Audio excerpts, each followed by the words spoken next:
आखिर महादेव को क्यों लड़ना पड़ा कुरुक्षेत्र का युद्ध? आप में से काफ़ी कम लोगों को पता होगा कि महादेव ने कुरुक्षेत्र का युद्ध लड़ा, क्योंकि अधिकतर लोग टीवी सीरियल से ही महाभारत का ज्ञान लेते हैं। हमने इस पर पहले भी एक वीडियो बनाई थी जिसमें हमने यह बताया था कि महाभारत में ऐसा कौन सा योद्धा है जो कौरव और पांडव दोनों पक्षों से लड़ा था। और अगर आपने महाभारत पढ़ी होगी तो आपको यह पता भी होगा कि वह और कोई नहीं, स्वयं महादेव है। लेकिन अधिकतर लोगों को ज्ञान ना होने के कारण उन्होंने कमेंट में इसे गलत जानकारी कहा। वह एक 60 सेकंड की शॉर्ट वीडियो थी, इसलिए हम उस वीडियो में ना ही इस बात को ठीक से समझा पाए थे और ना ही इसका प्रमाण दे सके थे।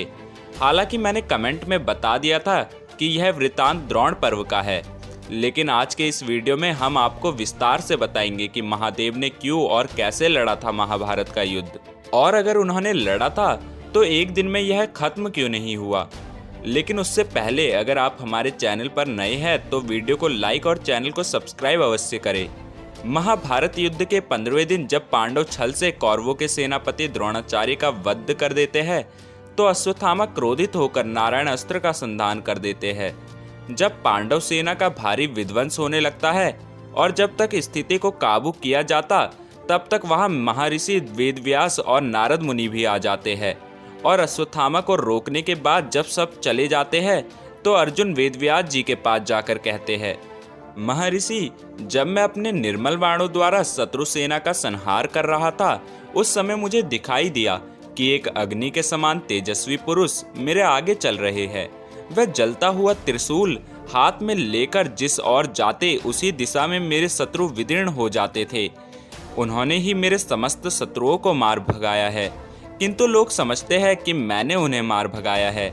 शत्रुओं की सारी सेनाएं उन्हीं के द्वारा नष्ट की गई है। मैं तो केवल उनके पीछे पीछे चलता था। भगवान, मुझे बताइए वह महापुरुष कौन थे? मैंने उन्हें हाथ में त्रिशूल लिए देखा था। वह सूर्य के समान तेजस्वी थे। यह सब सुनकर वेदव्यास जी ने कहा, हे अर्जुन, वह तेज स्वरूप है जो दिव्य त्रिशूलधारी तथा संपूर्ण लोकों के शासक एवं स्वामी है। उन्हीं वरदायक ईश्वर भगवान शंकर का तुमने दर्शन किया। वह वरद देवता संपूर्ण जगत के ईश्वर है। तुम उन्हीं की शरण में जाओ। इस वृतांत से यह बात स्पष्ट हो जाती है कि महादेव युद्ध के 15वें दिन अर्जुन के समक्ष खड़े होकर लड़ रहे थे और केवल उतने ही शक्ति का इस्तेमाल कर रहे थे जितने की वहां पर आवश्यकता थी। अब बात कर लेते हैं कि महादेव किस प्रकार कौरव पक्ष की ओर से लड़े थे।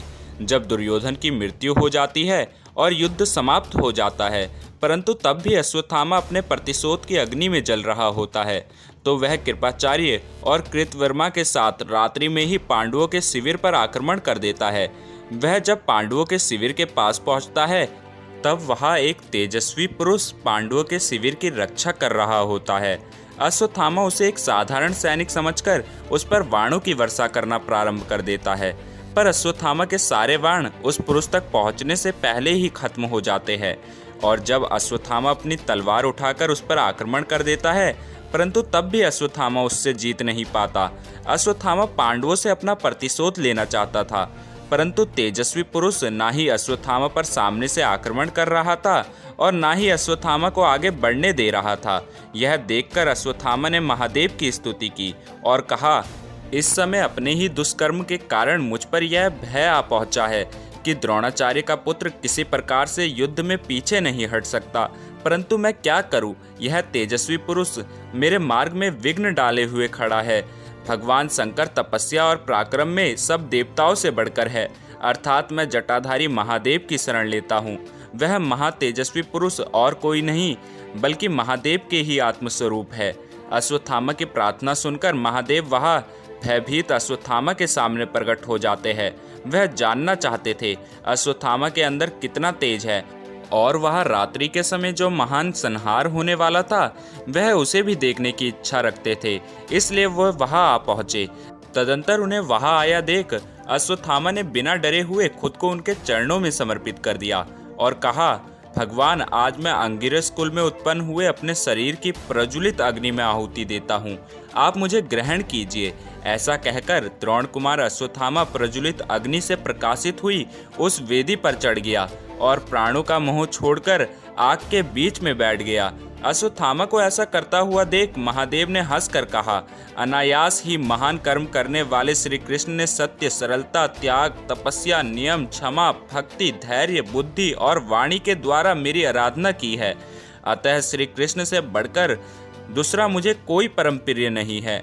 उन्हीं का सम्मान और तुम्हारी परीक्षा लेने के लिए मैंने पंचालों की सहसा रक्षा की है और बारंबार मायाओं का प्रयोग किया है। पांचालों की रक्षा करके मैंने श्री कृष्ण का ही सम्मान किया है, परंतु अब वह काल से पराजित हो गए हैं। अब इनका जीवन शेष नहीं है। अश्वत्थामा से ऐसा कहकर भगवान शिव ने अपने स्वरूपभूत उसके शरीर में प्रवेश किया और उसे एक निर्मल एवं उत्तम खड्ग प्रदान किया। और उसके बाद अश्वत्थामा पांडवों के शिविर में क्या विध्वंस मचाया, इस बात से कोई अनजान नहीं। और यहाँ पर जिन्हें यह लगता है कि अश्वत्थामा ने सोते हुए योद्धाओं को मारा, तो उन्हें बता दूं कि ऐसा कुछ नहीं है। सारे योद्धा युद्ध की जीत की खुशी में उत्सव मना रहे थे, तभी अश्वत्थामा ने उन पर आक्रमण कर उन्हें मार डाला। इस वीडियो से आप सभी को पता चल गया होगा कि कैसे महादेव ने कौरव और पांडव दोनों पक्षों की ओर से युद्ध किया था और उतनी शक्ति का इस्तेमाल किया था जितना उस युद्ध के लिए आवश्यक था। अगर आपको हमारी वीडियो पसंद आई तो वीडियो को लाइक और चैनल को सब्सक्राइब करना ना भूलें। धन्यवाद।